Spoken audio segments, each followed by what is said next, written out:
Welcome to I news. కేంద్రంలో మళ్ళీ నరేంద్ర మోదీ ప్రభుత్వం ఏర్పడితే తెలుగు రాష్ట్రాల్లో బీజేపీ నేతల పంట పండినట్లే. వచ్చే అసెంబ్లీ ఎన్నికల నాటికి తెలంగాణ, ఆంధ్రప్రదేశ్ రాష్ట్రాల్లో అధికారంలోకి రావడమే లక్ష్యంగా పెట్టుకున్న బీజేపీ తెలుగు రాష్ట్రాల నుంచి కనీసం 5గురికి అవకాశం కల్పించనుంది. ఈ మేరకు ఇప్పటికే కొంతమంది నాయకులకు సంకేతాలు కూడా అందాయి. శక్తి వంచన లేకుండా కష్టపడి గెలవండి, మీకోసం కేబినెట్ బెర్త్ ఎదురు చూస్తుంది అని బీజేపీ అగ్రనాయకత్వం పార్లమెంట్ ఎన్నికల సందర్భంగానే కొంతమంది నేతలకు స్పష్టం చేసింది. కేంద్ర మంత్రులను చేద్దామనుకున్న వారికి ఎన్నికల్లో భారీగానే సహాయం కూడా అందినట్లు తెలిసింది. దీంతో కాబోయే కేంద్ర మంత్రులు ఎవరు అనే దానిపై కేడర్ కు స్పష్టత వచ్చింది.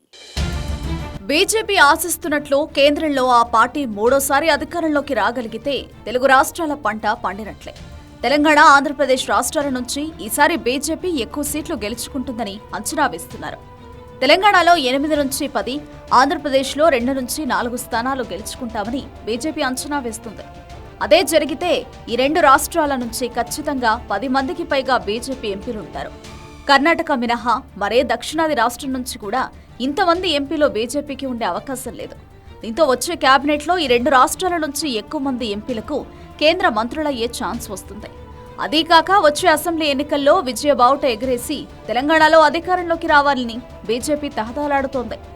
ఆంధ్రప్రదేశ్లో కూడా చంద్రబాబు తర్వాత బీజేపీయే అధికార పగ్గాలు చేపట్టడానికి స్కెచ్ వేస్తుంది. ఈ 2 రాష్ట్రాల్లో సామాజిక సమీకరణాలను కూడా తమకు అనుకూలంగా మార్చుకోవాలని బీజేపీ ప్రయత్నిస్తుంది. ఈ కోణం నుంచి చూసినా ఈసారి ఈ 2 రాష్ట్రాల నుంచి ఎక్కువ మందికి అవకాశం వస్తుందంటున్నారు. తెలంగాణ నుంచి 4గురికి తగ్గకుండా కేబినెట్ మంత్రులుంటారని చెబుతున్నారు. వీరిలో కనీసం 2 బీసీలు, 1 రెడ్డి, 1 మహిళ, 1 ఎస్సీకి అవకాశం రావచ్చని బీజేపీ వర్గాలు చెబుతున్నాయి. ప్రస్తుతం 2 తెలుగు రాష్ట్రాల నుంచి 1 కిషన్ రెడ్డి మాత్రమే కేంద్ర మంత్రివర్గంలో చోటు సంపాదించుకున్నారు. సికింద్రాబాద్ నుంచి కిషన్ రెడ్డి గెలిస్తే మంత్రిగా మరోసారి అవకాశం రావచ్చంటున్నారు. అయితే బీజేపీ తెలంగాణ అధ్యక్షుడిగా కూడా కిషన్ రెడ్డి కొనసాగుతున్నారు. వివాదరహితుడిగా పేరున్న కిషన్ రెడ్డిని పార్టీ అధ్యక్షుడిగానే మరికొంతకాలం కొనసాగించి మరొక రెడ్డికి కేంద్ర కేబినెట్లో అవకాశం కల్పించే ఛాన్స్ కూడా ఉందని టాక్ వినిపిస్తోంది. అదే జరిగితే రెడ్డి సామాజిక వర్గం నుంచి డీకే అరుణ పేరు కేంద్ర మంత్రి పదవికి ప్రముఖంగా వినిపిస్తోంది. అరుణకు మంత్రి పదవి ఇస్తే అటు రెడ్డికి, ఇటు మహిళకు అవకాశం కల్పించినట్లవుతుందని బీజేపీ ఆలోచనగా చెబుతున్నారు. బీసీ కోటా నుంచి కనీసం 2కి అవకాశం కల్పించవచ్చు అంటున్నారు. తెలంగాణలో బీజేపీని బీసీల అనుకూల పార్టీగా మార్చాలని అధిష్టానం ఇప్పటి నుంచే నిర్ణయించింది. కాబట్టి కేంద్ర కేబినెట్లో తెలంగాణ బీసీలో ఎక్కువ మందికి అవకాశం వస్తుందని ఢిల్లీ వర్గాలు చెబుతున్నాయి. తెలంగాణలో బీసీని ముఖ్యమంత్రిని చేస్తామని ప్రకటించిన బీజేపీ అందుకనుగుణంగా 5గురు బీసీలకు ఎంపీ టికెట్లు ఇచ్చింది.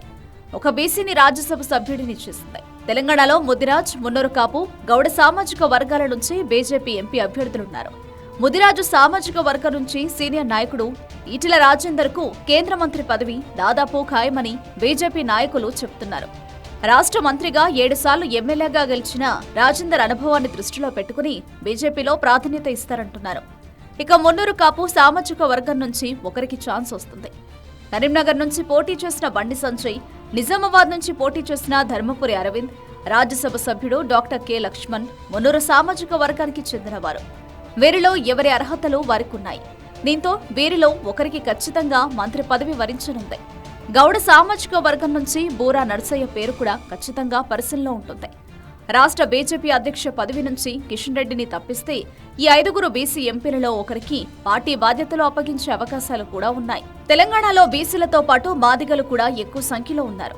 వారి ఆదరణ కూడా తమకు ముఖ్యమని బీజేపీ భావిస్తుంది. అందుకే ఎస్సీ వర్గీకరణ ప్రక్రియ పూర్తి చేసి తెలంగాణ నుంచి 1 మాదిగను కేబినెట్లోకి తీసుకోవాలని భావిస్తుంది. ఎంఆర్పీఎస్ వ్యవస్థాపకుడు మందకృష్ణ మాదిగతో ప్రధానమంత్రి నరేంద్ర మోదీకి ఈ మధ్య సాన్నిహిత్యం బాగా పెరిగింది. మందకృష్ణను రాజ్యసభ సభ్యుడిగా చేసి కేంద్ర మంత్రిని చేసే ఛాన్స్ ఉంది. అలా కాని పక్షంలో వరంగల్ నుంచి ఆరూరి రమేష్ విజయం సాధిస్తే మాదిగ కోటా కింద కేంద్ర మంత్రిని చేసే అవకాశం ఉంది. వచ్చే పార్లమెంటు ఎన్నికల నాటికి మహిళా రిజర్వేషన్ అమలవుతుంది. వచ్చే ఎన్నికల్లో మహిళల ఆదరణ తమకే ఉంటుందని బీజేపీ భావిస్తుంది. అందుకే మహిళలకు కేంద్ర కేబినెట్లో ఎక్కువ మందికి చోటు కల్పించాలని బీజేపీ నిర్ణయించినట్లు తెలిసిందే.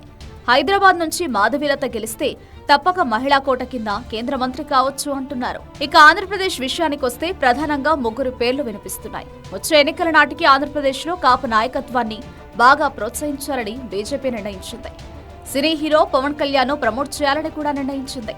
అందుకే ఆంధ్రప్రదేశ్లో మహాకూటమి గెలిచినా సరే పవన్ కళ్యాణ్ రాష్ట్ర మంత్రిని చేయకుండా రాజ్యసభకు పంపి కేంద్ర మంత్రిని చేసి ముఖ్యమంత్రితో సమానంగా చూపాలని బీజేపీ భావిస్తుంది.